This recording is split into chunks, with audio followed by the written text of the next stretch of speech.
안녕하세요. 예수비전선교회 안희한 목사입니다.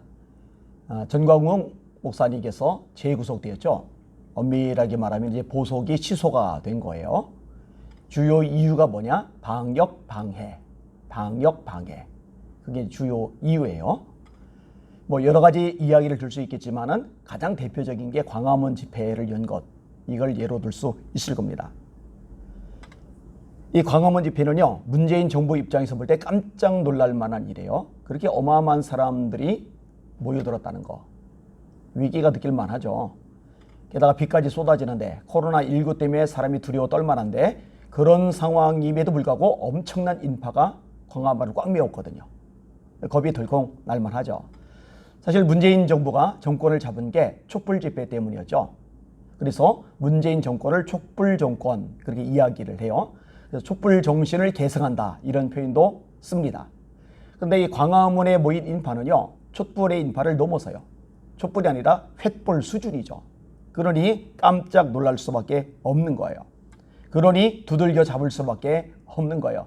얼마나 심하게 잡았는지는요, 이 광화문 집회에 참석했던 사람들이 수없이 겪었어요. 그 광화문 집회 이후에 2주나 지나고 나서도 공무원들이 일일이 전화를 걸어서 검사받으라고. 얼마나 추궁을 했는지 모릅니다. 그 근처에서 안국역에서 민주노총이 집회를 대규모로 열었잖아요. 민주노총 멤버들에게 그렇게 집요하게 전화를 걸었는지 모르겠어요. 사실 코로나 확진자라는 게 그래요. 얼마나 검사를 많이 하느냐에 따라서 확진자 수는 들쭉날쭉하거든요. 많은 개체수를 검사를 하게 되면요, 확진자가 많이 나올 수밖에 없는 거죠. 정치 방역이라는 말이 그래서 나올 수밖에 없는 겁니다. 자, 좋아요. 방역 방해다. 아니, 그러면은 진짜 방역 방해한 사람들은 따로 있거든요. 여러분, 해양수산부가 전국에는 276개 해수욕장 전면 개장을 허용했죠. 광화문에 모인 인파들은 마스크를 썼어요. 해운대나 광안리나 전국 해수욕장에 모인 인파들은 마스크 안 쓰고 수영합니다. 마스크 쓰고 어떻게 해수욕을 하겠어요? 당연히 마스크 안 끼죠. 어느 쪽이 전염도가 더 높겠습니까? 이거는 상식적인 수준을 가진 사람이라면 누구나 알 수 있는 대목입니다. 광안이나 해운대 쪽이, 해수욕장 쪽이 훨씬 전염될 가능성이 높아요. 근데 그런 것들은 조사 안 하죠. 조사해봐야 정권에 이익이 전혀 없으니까.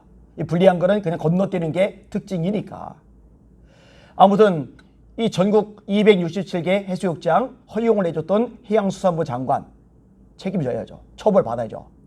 방역이 너무너무 중요한 시점에 방역을 방해한 거잖아요. 그죠? 8월 10일에 후베이성 사람들이 마음껏 대한민국에 들어오도록 정부가 허용을 해줬어요. 들어오면 안 되죠. 8월 14일, 15일, 16일 확진자들이 대거 나왔어요. 이 대거 나온 확진자들 원인을 광화문 집회에다가 몰아가려고 했는데 고려대학교 엄창석 의사께서 아니다. 잠복기가 2주다. 학교 동설 5.2일이다. 그러니까 8월 14일과 15일과 16일의 확진자로 판별된 사람들은 그 이전에 걸린 것이다. 그럼 그 이전에 걸리는 사람들이 어디 있느냐? 8월 10일에 한국에 입국한 중국 사람들, 그들을 염두에 둘 수 있는 거예요. 그들로부터 번져나갔다. 이렇게 보는 게 훨씬 더 설득력이 있는 거죠. 자, 보다 본질적인 게 뭐예요? 의사협회에서 도대체 몇 번이에요? 외국인을 입국 금지시켜주세요. 이 전문가 집단이 전문가적인 견해를 내놓았어요. 그럼 정부가 받아들여야죠. 근데 받아들이지 않고 계속 허용을 했어요. 중국 눈치를 본 거죠. 시진핑 비율을 맞춘 거죠. 시진핑 방한 초청을 하려고 그러는데 중국인들 입국 금지를 시켜버리면 안 될 것 같으니까 그냥 다 열어놓은 거잖아요. 그러면 방역을 진짜 방해한 거는요, 광화문 집회가 아니에요. 전광훈 목사님이 아니에요. 정부죠. 문재인 정부. 그럼 정부가 책임을 져야 될 거 아니에요. 정부가 처벌을 받아야 될 거 아니에요. 안 해요. 그리고 대통령의 말 한마디가 떨어지자마자 전격 재구속을 시켜버렸어요. 이거는 바람직하지 않습니다. 자, 다른 건 하나 얘기할게요. 추미애 법무부 장관의 아들 휴가 건입니다. 이게 지금 전국을 떠들썩하게 하고 있죠. 자, 아들이 군인. 휴가를 갔어요. 복귀를 해야 돼요. 근데 복귀를 하지 않아요. 그냥 머물러 있는 거예요, 집에. 그리고 나서 휴가가 연장이 되어버렸어요. 이 과정이 추미애 장관의 보좌관이 연루가 또 되어 있어요. 여러분, 이 정도면요, 다른 장병들의 경우 즉각 처벌이 이루어지죠. 영창을 가거나. 분명히 처벌이 이루어져요. 근데 추미애 장관 아들은 다른 거예요. 정작 당사자인 군에서도 감찰 움직임이 없어요. 아니, 다른 일반 사병들이 휴가 기간 마치고 제대로 복귀를 안 하면은 가만히 있겠습니까? 그런데 이번에는 가만히 있는 거예요. 이 의혹을 조사하고 답을 해야 될 권익위원회가 묵묵부답입니다. 전현희 권익위원장이 민주당 국회의원 출신이죠. 추 장관 눈치를 본다. 많은 사람들이 그렇게 보고 있어요. 그거 외에는 해석이 안 됩니다. 권익위원회가 즉각적으로 개입을 했어야 될 일인데 개입을 안 하고 있잖아요. 검찰도 제대로 움직이지 않아요. 수사를 맡은 지검이 동부지검입니다. 지난 6월 부대 관계자들 불러 조사를 해요. 근데 추 장관 보좌관이 전화 통화했던 내용, 이게 알려지면서 지금 국민들이 공분을 사잖아요. 막 난리가 났잖아요. 특별히 현역으로 군대 갔다 온 젊은이들이 막 부글부글 막 끌어올리고 있잖아요. 이 검찰이 조사를 하면 정확하게 자료를 내놔야 되는데 이 추 장관의 보좌관이 전화했던 사실은 빼버린 거예요. 축소 수사죠. 이건 누가 봐도 축소시킨 거예요. 또 지난달에는요, 검찰 인사로 이 사건 담당 검사들을 싹 교체해버렸어요. 세상에 있어서는 안 될 일들이 아주 뻔뻔하게, 아주 뻔뻔하게 이루어지고 있는 거예요. 비난 여론이 당연히 일죠. 그러니까 이 동부지검이 당시 수사 담당했던 주임검사 수사관 다시 파기를 합니다. 이게 뭐 하는 짓이에요? 그럼 추미애 장관이 얼마나 무식하게 인사권을 휘두릅니까? 윤석열 검찰총장 힘을 뺀답시고 그 친구들 팔다리를 다 잘라내는 인물이잖아요.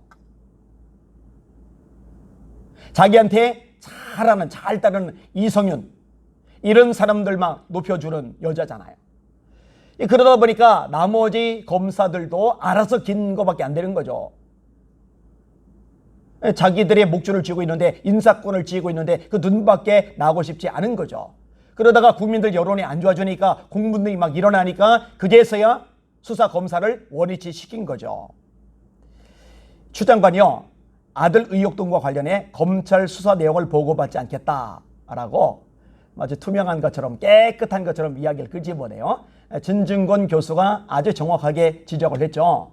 원래 법무부 장관은 개별 사건에 대해서 보고를 받으면 안 되긴 있어요. 그걸 보고를 받는 사람은 검찰총장이죠. 이 검찰총장이 할 일, 자기에게 권한이 없는 일, 그거를 안 한다고 큰 소리 칠 일이 아니죠. 이런 걸 보면은 그동안에 사적으로 보고를 받았을지도 모른다, 이렇게들 보고 있죠. 이 법무부 장관이 법을 어겨요. 법무부 장관이 법을 몰라요. 이러면은 대한민국의 법이 유죄가 되겠어요? 법치주가 깃틀이 무너져 버리고 마는 거죠. 깜깜하죠. 여론이 하여튼 굉장히 안 좋아요. 아들 수사 보고 안 받겠다는 추미애, 검찰 칼 휘두르나라는 제목의 기사 댓글을 쭉 읽어봤어요. 나머지 기사들도 댓글을 쭉 읽어봤어요. 모두 인용하기는 어려우니까 조금 전에 인용한 이 기사 댓글을 1위부터 15위까지만 읽어드릴게요. 들어보세요. 거친 내용들, 거친 표현들이 있는데 일단 제가 쓴 글이 아니니까 그대로 인용을 하겠습니다. 1위. 검찰총장도 아니고 원래 개별 사건 보고 못 받는 게 맞고요. 지금껏 보고를 받아왔다면 그것부터 잘못된 거라고요. 사건 보고만 안 받으면 됩니까? 책임지고 내려오고 깜빵에 들어가셔야죠. 소설 쓰는 추녀씨. 2위. 민주당은 양심이 좀 있어라. 네 편 내 편 나누라고 펴준 게 아니다. 공명정대한 모습을 기대한 거다. 3위. 그럼 뭐하냐? 이미 수사라인은 자기 사람으로 꽉꽉 들어차 있는데 특검해야지. 4위. 아직도 상황 파악이 안 되는 모양? 보고받고 말고 그런 위치가 아니고 얼른 내려와야 상식이 통하는 민주주의라고. 5위. 검찰 개혁한다는데 뭘 개혁한다는 건가요? 조국, 최강욱, 윤미향, 추미애 이런 것들을 지켜주는 게 검찰 개혁인가요? 여기 법무부 장관에게 왜 검사가 보고하나? 지가 검찰총장인 줄 아나 봐. 지 업무 파악도 못하는 참 한심한 추년에. 7위. 앞부분에 욕설이라 이거는 건너뛸게요. 저는 욕은 차마 인용을 못하겠어요. 자기가 검찰총장 겸임인가? 지금 자기가 지금까지 다른 사건 수사도 보고받았단 말인가? 위법인데 직권남용이다. 스스로 범죄자라고 폭로했다. 즉시 구속시켜라. 8위 탄핵 데모에도 수십 번 했다. 코로나 때문에 혜택 보는 줄 알아라. 죄영아 이건 아니다. 젊은이들이 얼마나 허탈할까? 조국의 딸에 이어 추미애 아들까지 이게 니들이 말하는 정의냐? 적폐다. 신발끈아. 신발끈이 욕인가 봐요. 모르겠어요. 9위 문재인은 왜 이런 여자를 법무부 장관으로 계속 놔두고 있냐? 즉각 파면이나 보직 햄시켜야 공정한 수사가 될 것 아니냐? 10위 보고받을 일이 아니라 조사받으실 일입니다. 법무부 장관이라는 사람이 그것도 몰라요. 11위 민주당은 진짜 아닌 것 같다. 지 편 안 들면 제명이니 뭐니 하니 지들 편 감싸긴 하고 있고 어제 민주당 사람들은 하나같이 다 이 모양이냐. 앞으로 민주당이 절대로 정권을 잡게 만들면 안 된다. 12위 검찰개혁 미명하에 자기 범죄를 은닉하기 위해 윤 총장을 사퇴시키려고 안간힘을 쓴 거냐? 가소롭다. 이젠 윤 총장 명령을 거역하지 못하게 됐네. 13위 말은 좋게 검찰개혁이라지만 검찰 장악이고 제발 네 자신이나 좀 개혁해라. 14위 당연한 거지. 수사가 8개월이 걸린다는 게 더 이상하지 않나? 국방부는 감찰받아라. 검찰개혁이 이런 거였냐? 8개월이나 걸릴 사건이니 당당하다고 소리친 장관이니 특검 도입해서 떳떳함을 밝히시오. 15위 미애야 너도 물러나든지 직무정지하든지 해야지. 너 죄 없는 한동훈 검사장 검증되지도 않은 증거로 좌천시켰잖아. 그렇게 좌천시킬 때는 네 나름대로 기준과 원칙이 있어서 그랬던 거잖아. 그런 그 원칙을 이번에는 너한테도 스스로 적용해서 물러나야지. 너 끝까지 보좌관이 전화 안 했다고 빡빡 우겼잖아. 근데 전화한 게 사실로 밝혀졌잖아. 물러나야지. 남한테 엄격하듯이 자신에게 엄격해야지. 미애야. 댓글들을 보는데요. 보통은 여러 댓글들이 달려요. 반대되는 의견의 댓글도 달려요. 그런데요. 이제는요. 반대의 여지가 없는 거예요. 특별히 군대 갔다 온 사람들은 막 억울해서 막 팔짝팔짝 뛰는 거예요. 10분 늦게 복귀를 했는데 빠따 30대를 맞았다. 이런 식의 얘기들이 굉장히 많은 거예요. 자 보세요. 너무 비교되잖아요. 전광훈 목사님 같은 경우는요. 아주 즉각적으로 재구속. 추미애 장관 아들은요. 검찰 조사 들어간 지가 얼마 됐어요? 8개월. 8개월이 지나도록 묵묵부답. 군대도 묵묵부답. 권익위도 묵묵부답. 문재인 대통령의 연설을 기억합니다. 제가 그 내용 읽어드릴게요. 거듭 말씀드립니다. 문재인과 더불어민주당 정부에서 기회는 평등할 것입니다. 과정은 공정할 것입니다. 결과는 정의로울 것입니다. 기회가 뭐가 균등하죠? 전혀 다르군요. 조국 찬스가 따로 있고 추미애 찬스가 따로 있고 일반 평범한 사람들은 그런 찬스 기회가 없잖아요. 뭐가 기회가 균등하죠? 전혀 균등하지 않아요. 과정이 뭐가 공정하죠? 누구는 즉각적으로, 누구는 너무나 명백하게 뻔하게 드러나는 사건인데도 8개월이나 질질 끌고 공정하지 않죠?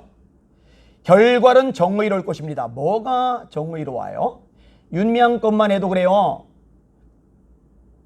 정신대 끌려가서 고통을 겪었던 그 할머니들 그 피 빨아먹었잖아요. 온갖 부정을 저질렀잖아요. 그런데 버젓이 국회의원이 돼요. 왜 처리를 안 하죠? 왜 건들질 않죠? 아예 손대지를 않잖아요. 이게 뭐가 공정하죠? 균등도 아니고요. 공정도 아니고요. 정의도 아닙니다. 내 편과 네 편이 완전히 갈라지는 거예요. 네 편은 즉각적으로, 내 편은 끝없이 감싸고 완전히 극에서 극으로 가는 거예요. 정치 성향을 떠나서 이념 성향을 떠나서 이렇게 하면 안 되는 거죠. 전광훈 목사님을 좋아하고 좋아하지 않고 떠나서 이러면 안 되죠. 뭐 좋아하는 사람들도 있어요. 또 좋아하지 않는 사람들도 있어요. 그런데요. 그거 어차피 상관없어요. 이렇든 저렇든 간에 좀 공평하게 봐야죠. 객관적으로 봐야죠. 진중권 씨, 이분은 진보인사입니다. 특별히 예수 믿는 사람들 이분이 요즘 목소리를 높여준다고 호감을 가지는 분들이 꽤 많습니다만 이분은 절대로 우군 우리 편은 아닙니다. 요거는 속아 넘어가시면 절대로 안 돼요. 이분은 동성애에 대해서 아주 확고부동하게 지지하는 사람입니다. 이분은요 골수 좌파입니다. 제가 볼 때요 패션 좌파보다 진중권 씨 같은 이런 골수 좌파가 더 무서운 분들이에요. 이분들은 삶과 사상, 인생과 철학이 일치하잖아요. 지금의 정권을 잡고서 왔다 갔다 하는 사람들 보면은 사상과 삶이 일치하지 않잖아요. 사상은 좌파라고 그러는데 사고방식은 아니에요. 완전히 시장, 자유경제에 찌들었잖아요. 자식들 죄다 미국 유학 보내고 부동산 투자하고, 그죠? 아무튼 진중권 씨는요 우리 편이 아니에요. 이거는 이제 속으면 안 됩니다. 근데 이분이 왜 들고 일어나요? 이분이 그런 얘기를 하더라고요. 현 정부를 적극 지지하던 분이죠. 그런데 조국 사태를 겪으면서 정내미가 떨어져 버린 거예요. 완전히 엉터리라는 게 드러나 버린 거죠. 이 조국 사태 때문에 떨어져 나간 분이 진중권 교수만이 아니죠. 이렇게 떨어져 나간 분들, 영향력 있던 좌파 인사들이 책을 써낸 게 조국 흑서죠. 조국 백서에 대항해서 써낸 책. 자, 완전히 좌편향된 이분들의 눈으로 볼 때조차도 이거는 잘못된 거예요. 이건 왜곡된 거예요. 이거는 편향된 거예요. 정의롭지 못해요. 공정하지 못해요. 지극히 편향적이에요. 그러니까 목소리를 내요. 아니 그런데 왜 목사님들 중에 어떤 분들은 아직까지도 문재인 정부 편만 들죠? 이게 있을 수 있는 일이 아니잖아요. 방인선 목사님 같은 분, 전광 목사님 딱 겨냥했더라고요. 이단보다 더 심각하다고. 그런데 왜 정부가 이런 식으로 한 거에 대해서는 입도 뻥끗 안 하죠? 그렇게 정의로우신 분이면은. 그동안에 교회 개혁한다고 목소리 높이고 온갖 활동 다 떼어드리고 힘들게 했던 교회들이 한둘이 아닌데 왜 지금은 그렇게 침묵 모드로 일관성을 지니고 있죠? 여러분 정신 차리셔야 돼요. 지금 이 상황에서도 맹목적으로 문재인 정부를 지지하는 목회자들은요 우상숭배하는 겁니다. 어떤 우상숭배냐? 하나님의 말씀보다 이념이 위에 있는 거예요. 하나님의 말씀보다 정치 성향이 위에 있는 거예요. 주님의 몸된 교회보다 정부가 더 위에 있는 거예요. 우상숭배입니다. 그런 상태로 무슨 하나님의 말씀을 전합니까? 그런 상태로 무슨 영혼들 구원합니까? 그런 상태로 무슨 수로 양떼들을 올바른 길로 진리의 길로 말씀으로 세워나갑니까? 새빨간 거짓말입니다. 뭔가가 잘못된 거예요. 그리고 기독교인들도 역시 마찬가지입니다. 지지하건 지지하지 않건 이건 둘째 떠나서 딱 보이잖아요. 여실하게 보이잖아요. 그러면 분별을 해야죠. 그리고 내가 이쪽 성향이 확실하다 치더라도 이쪽 성향이 잘못한 것에 대해서는 이야기를 끄집어내야죠. 그게 정직한 거죠. 안타까워요. 이 방송을 듣는 시청자 여러분에게 한 가지 부탁을 드릴게요. 사랑제일교회 성도들이 저는 너무 불쌍해요. 이번에 광화문 집회 때도요. 사랑제일교회 성도들이 안 갔다고 하더라고요. 왜냐면 누명 뒤집었을 게 뻔하니까. 안 갔는데도 불구하고 진짜 극돌게 맞는 거예요. 저 목사님이 구속되었을 때 목자 없는 상태로 성도들이 있었죠. 그거 얼마나 안쓰럽고 가슴 아픈 일입니까? 근데 또다시 목자 없는 상태로 남겨졌어요. 그러면은 같은 교회잖아요. 같은 한국 교회잖아요. 좋아요. 100% 양보해서 마음에 안 드는 거 있을 수 있어요. 전광훈 목사님의 거친 언사 때문에 불편할 수 있어요. 정치 성향이 나랑 달라서 힘들 수도 있어요. 좋아요. 그렇다세요. 그럼에도 불구하고 그 수많은 성도들 안쓰럽지 않아요? 불쌍하지 않아요? 가슴 아프지 않아요? 처량하지 않아요? 애틋한 마음이 들지 않아요? 제 아내가요. 구속 소식 듣자마자 눈물이 난답니다. 울면서 막 기도를 하더라고요. 이게 정상 아닌가요? 내 교회, 네 교회 할 것 없이 한국교회 전체는 하나님의 교회니까. 예전에 샘물교회 사건 그대로 반복할 겁니까? 제가 방송을 했더니요. 어떤 분이 댓글을 장문으로 남겼더라고요. 근데 샘물교회가 잘못한 게 없어요. 아프가니스탄에 우리 한국군이 파견이 됐거든요. 이것이 거슬린 거예요. 그래서 이 탈레반이 요청한 게 아프가니스탄에 파견됐던 한국 군인들 철수시켜라. 그게 조건이었지. 단기 선교를 해서 우리가 인질로 삼았다. 배영기 목사님, 심성빈 씨 죽였다. 이거 아니거든요. 그런데도 언론이 아주 못됐죠. 난도질을 한 거예요. 그때 한국교회가 꼬리자리기를 했잖아요. 감싸야 되는데 샘물교회 얼마나 힘들까? 순교당한, 죽임당한 그 가족들 얼마나 힘들까? 성도들 얼마나 가슴 아래일까? 그 포용을 하고 좀 위로하고 격려했어야 되는데 오히려 같이 공격했잖아요. 똑바로 못했다. 공격적인 순교를 했다. 근데 이런 식의 패턴을 지금 또다시 보이면 안 되는 거죠. 한 교회인데, 하나님의 아들, 딸, 백성들인데.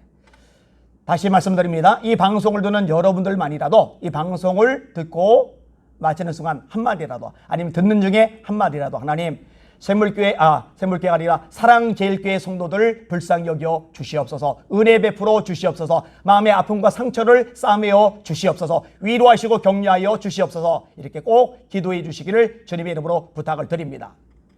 예수님이 말씀하셨어요. 감춘 것 드러나지 않을 것 없습니다. 숨긴 것 알려지지 않을 것이 없습니다. 결국 다 지금 드러나고 있죠. 얼마나 현 문재인 정부가 편파적인지, 얼마나 교회를 심하게 탄압하는지, 얼마나 주님의 종도를 업신여기는지, 얼마나 교회를 하찮게 여기는지, 심지어 얼마나 예수 믿는 사람에게 생명과도 같은 예배까지 마음껏 짓밟고 있는지 보고 있잖아요. 하나님께서 보응하실 겁니다. 그리고 댓글을 제가 거의 확인하려고 애를 쓰는데 낙담한 분들이 있더래요. 낙담한 분들. 이제 의욕이 없는 거예요. 기운이 빠진 거예요. 그렇게 애쓰고 땀 흘리고 목소리 높이고 싸운다고 했는데 상황은 점점 열악해지니까. 그런데요, 걱정하지 마세요. 어차피 모든 역사의 주인은 하나님이시고 하나님이 결국 갚아주십니다. 낙심하지 말고 기도하는데 더 집중하셨으면 좋겠습니다. 제가 한 구절 인용하고 마무리를 지을게요. 예레미야는요, 하나님의 말씀을 전하는 사람이에요. 하나님의 말씀을 전하는 사람에게 하나님의 말씀을 전하지 못하게 되는 일보다 더 끔찍하고 더 비극적인 일은 없어요. 제가 뇌수술을 받았어요. 1에서 2.5cm까지 종양을 거대 종양이라고 그래요. 의학명입니다. 제 머리는요 4cm가 넘어요. 그래서 자이언트라는 의학명을 써요. 의사가 수술 전날 3번이나 위험하다고 했을 정도로 아주 상태가 안 좋았어요. 근데 이 뇌수술을 받고 나서요, 제가 원래 시력을 거의 잃어가는 와중에 있기 때문에 눈 검사다가 이 뇌종양 발견했는데, 뇌수술 받고 나서 제가 눈을 뜨고 제대로 보이느냐 안 보이느냐 이거 먼저 확인 안 했습니다. 뇌수술 받은 사람들 손 못 움직이는 사람이 있거든요. 그래서 손이 제대로 움직이지나 못 움직이냐 확인할 만한데 이거 먼저 확인 안 했어요. 제대로 걸을 수 있느냐 못 걷느냐 이거 먼저 확인 안 했어요. 제가 제일 먼저 확인한 게 뭔지 아세요? 말이에요, 말. 왜냐면 저는 설교자예요. 말씀을 전하는 사람이에요. 말씀을 전하는 사람이 말을 제대로 못한다. 그러면은 큰일 있잖아요. 앞을 못 보면은 눈 감고 설교하면 돼요. 제가 왼팔이 없잖아요. 중1 뒤 교통사고로 팔을 잃었잖아요. 오른팔까지 못 쓴다. 불편하겠지만 설교는 해요. 못 걷는다. 휠체어에 앉아서 설교를 해요. 그런데 말을 제대로 못한다. 설교를 못하잖아요. 제게 말씀을 전하는 일은 제 목숨보다 더 귀한 거니까. 자, 예레미야가 시위대 때 갇혔어요. 설교자가 설교를 했는데 갇혔으니 대중 앞에 나설 수가 없어요. 제가 지금 독방에 갇혀있다 쳐봐요. 이렇게 방송으로 얘기 못하죠. 설교 못하죠. 얼마나 가슴이 아파요. 그 내용이 예레미야 33장 1절입니다. 예레미야가 아직 시위대 뜰에 갇혀 있을 때에, 그때 하나님이 낙심 가운데 빠지는 예레미야에게 말씀하세요. 이 일을 행하시는 여호와, 그것을 만들며 성취하시는 여호와, 그의 이름을 여호와라 하는 이가 이같이 이르시도다. 예레미야야, 일을 행하는 건 네가 아니야, 나야. 뭔가 만들어내고 성취하는 거는 네가 아니야, 내가 하는 일이야. 너 감옥에 갇혀 있다고? 백성들 앞에 갈 수 없다고? 말씀 전할 수 없다고? 할 수 있는 게 아무것도 없다고? 아니야, 너 할 수 있는 게 한 가지 있잖아. 그게 3절이죠. 너는 내게 부르짖으라. 내가 네게 응답하겠고 네가 알지 못하는 크고 은밀한 일을 네게 보이리라. 한겨울에 땅이 얼었어요. 삽질을 수백 번 했더니 흙이 요만큼 쌓여요. 잘 안 파지잖아요. 근데 포크레인 하나가 달달달달달달 오더니 한번 푹 보니까 삽질 수백 번 한 것보다 더 많이 쌓여. 내가 애쓰고 수고하고 노력하고 땀 흘리고 발버둥 치고 인맥 동원하고 정말 최선 다했어요. 요만큼 흙이 쌓여요. 그런데 하나님이 한번 역사하시면 내가 발버둥 친 것보다 더 큰 일이 일어나요. 이렇게 하나님 역사를 가져오게 만드는 게 뭐냐? 그게 기도라고 하나님이 예레미야에게 말씀하시는 거예요. 다시 들어보세요. 예레미야가 아직 시대 때에 갇혀 있을 때 여호와의 말씀이 두 번째로 그에게 임하니라. 이르시되 이를 행하시는 여호와 그것을 만들며 성취하시는 여호와 그의 이름을 여호와라 하느니가 이같이 이르시도다. 너는 내게 부르짖으라. 내가 네게 응답하겠고 네가 알지 못하는 그 은밀한 일을 내게 보이리라. 하나님 약속하셨잖아요. 지금까지는 너희가 내 이름으로 아무것도 구하지 않았으나 구하라. 그러면 받으리니 너희 기쁨이 충만하리라. 예수님 약속하셨잖아요. 구하라. 그러면 너에게 주실 것이요. 찾으라. 그러면 찾을 것이요. 문을 두드리라. 그러면 너에게 열릴 것이리라. 아들이 떡을 달라는데 떡 대신에 돌을 주며 생선 달라는데 생선 대신에 뱀을 줄 수가 있겠느냐. 아비가 악할지라도 자식에게 좋은 것으로 줄 줄 알거든 하물며 하늘에 계신 너희 아버지께서 구하는 자에게 성령을 주지 않으시겠느냐. 마태복음 7장에 예수님 약속하셨잖아요. 누가복음 18장에 항상 기도하고 낙심하지 말아야 할 것을 비유라 이르시되, 항상 기도하고 낙심하지 말아야 할 것을 비유하여 이르시되, 그리고 결론이 뭐요? 하물며 하늘에 계신 너희 아버지께서 밤낮 부러지는 자들의 원한을 풀어주지 아니하시느냐. 속히 그 원한을 풀어주시리라. 그러나 인자가 세상에 올 때 세상에서 믿음을 보기느냐. 낙심하지 말고 포기하지 말고 중단하지 말고 주저앉지 말고 맥빠져 있지 말고 주님의 약속 하나님의 말씀 붙잡고 더 이 나라를 품고 기도하시고 한국교회에서 기도하시기를 주님의 이름으로 부탁을 드립니다. 아멘. 예, 절대로 힘 빠지면 안 돼요. 낙심하면 안 돼요.